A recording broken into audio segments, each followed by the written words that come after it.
Je ne sais pas si vous connaissez le Deep Web. C'est le web qui contient toutes les pages non indexées par les moteurs de recherche. Mon explication est simple, mais y accéder est beaucoup plus complexe en vrai. Ces pages sont peut-être introuvables sur Google, mais il est possible de chercher des informations dessus. Si vous ne savez pas ce que c'est et que vous souhaitez approfondir le sujet, en bref, j'ai téléchargé sur le Deep Web un plugin bien spécial. Je sais ce que vous vous dites, connaisseurs du Deep Web. Contrairement aux novices, il ne faut pas télécharger dessus. Il y a plein de virus, blablabla, mais mon problème n'est pas que je suis tombé sur un virus. Le plugin était réservé à Facebook, et au début, tout allait pour le mieux. Il était dit que cela me permettrait de nouvelles fonctionnalités, comme par exemple passer du journal au mur, action possible, en moins de 2, ou même d'avoir une nouvelle messagerie instantanée. L'explication accompagnée bien sûr de plusieurs captures d'écran qui garantissaient une certaine fiabilité. Mais lorsque je l'eus installé, rien ne se déroula comme prévu. J'étais naïf. Le plugin était en réalité appelé 8book. Je ne m'étais pas posé de questions en lisant le titre. Le contenu seul aiguisait ma curiosité.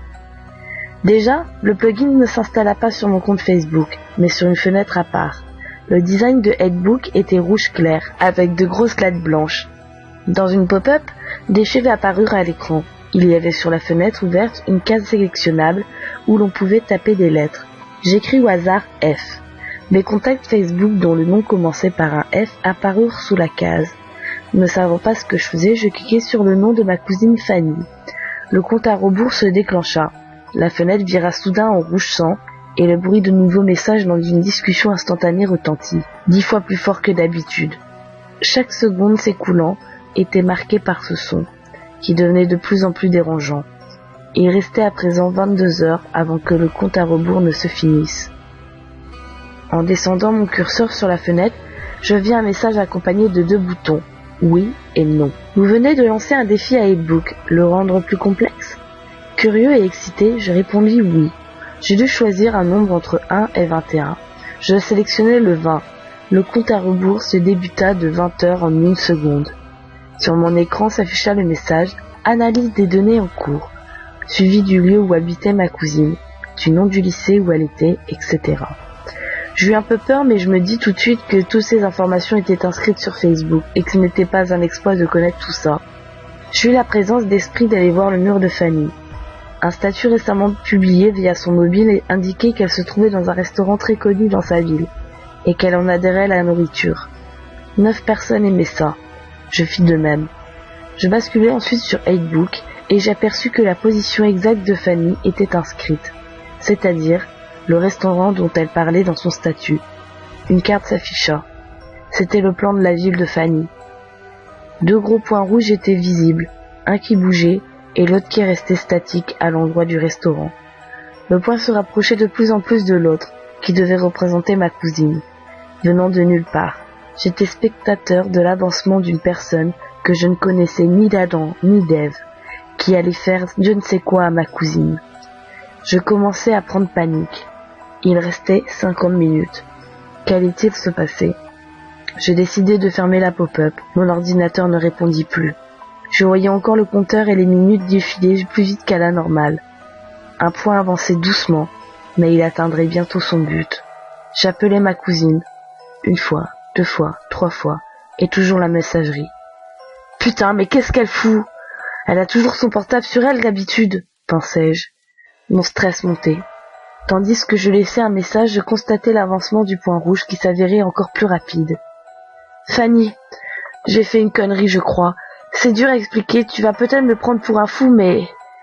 Plus que 20 minutes, puisque le compteur défilait anormalement. Prends garde à toi, mets-toi à l'abri, ne pose pas de questions et fais ce que je te dis. Quitte le restaurant tout de suite, rappelle-moi quand t'es en sécurité. Je dis ces mots d'une traite, comme pour m'en débarrasser le plus rapidement possible. Pour me rassurer, je pensais que 8book n'était peut-être qu'un fake pour effrayer les internautes, et que j'avais réagi comme le surfeur lambda. Il fallait être plus malin que ça. Oui, c'était cela. Je m'étais sûrement fait berner. J'aurais bien voulu me complaire dans mon utopie, mais les chiffres rouges sur l'écran me ramenèrent très vite à la réalité.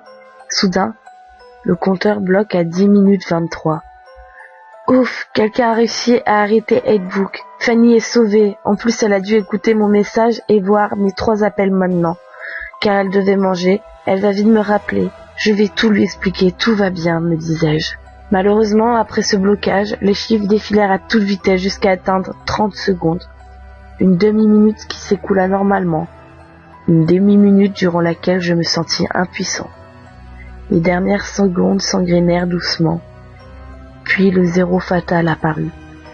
Les 2 points se rencontrèrent. Il ne se passa rien durant toute une minute. Puis, fin s'inscrivit sur 8book. Par réflexe, je remis Facebook. J'avais une notification. Fanny a posté une photo sur votre mur. Quoi? Mais pourquoi elle a fait ça? Quelle photo ça peut être, me demandai-je. J'aurais voulu ne pas le savoir. Fanny avait publié, ou du moins la personne qui était sur le compte de Fanny, une photo d'elle, la tête écrasée sur la cuvette des toilettes, sûrement celle du restaurant. Le sang inondait la cabine, ma cousine était morte et son cadavre était maintenant affiché sur mon mur Facebook.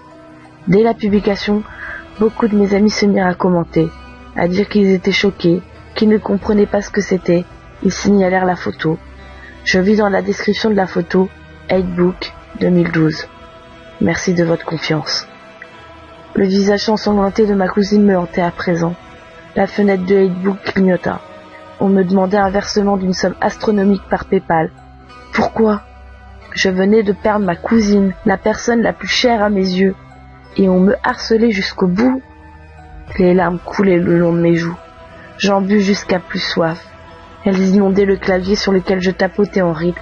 Car oui, sans ciller, je cherchais à arrêter 8book. Il le fallait. Je ne me rendais pas encore bien compte de ce qui m'arrivait, et c'est encore mon cas. Fermer 8book me semblait la solution. Il le prit comme un refus de paiement. J'utilisais Tor et je fis des recherches sur le Deep Web. Sur le Hidden Wiki, le Wikipédia de ce web parallèle, était inscrit en majuscule que 8book était en réalité un réseau français de tueurs en série. Il y avait des petits groupes de serial killers par région, et selon l'emplacement de la personne à éliminer, ceux-ci se relayaient. On nageait en plein roman policier. Je me rappelais soudain de la phrase inscrite lors de l'installation. 8book vous permet de couper contact avec la personne qui complique votre vie. Avec écrit en petit, une demande de suppression est payante, sous peine de représailles. Une demande de suppression est payante, sous peine de représailles. Payer ces gens pour avoir tué ma cousine? Et puis quoi encore? Malgré cela, c'était quand même moi qui avais ordonné ce meurtre. Une pop-up s'ouvrit, le compte à rebours. J'avais refusé de payer. J'allais devoir, sans jeu de mots, en payer le prix. Ma ville était inscrite sur la fenêtre. Je supprimais vite sur Facebook la précision d'où je me trouvais. Rien à faire. La carte était déjà apparue, avec un point qui devait me symboliser moi, la proie, et l'autre qui arrivait. À l'heure où j'écris ce texte, le compte à rebours indique qu'il me reste 1 heure. J'espère juste que mon cadavre ne sera pas affiché sur mon mur Facebook. Faites attention aux informations que vous laissez sur votre compte de réseau social. N'importe qui pourrait les utiliser à des fins malsaines. N'installez jamais 8book. Le mur de Fanny est devenu un musée des horreurs. Le tueur continue encore de poster des photos de son cadavre, prises dans différents angles de vue. Si 8book ne me retrouve pas, je ferai tout pour fermer le compte de ma cousine, afin qu'elle garde une certaine dignité.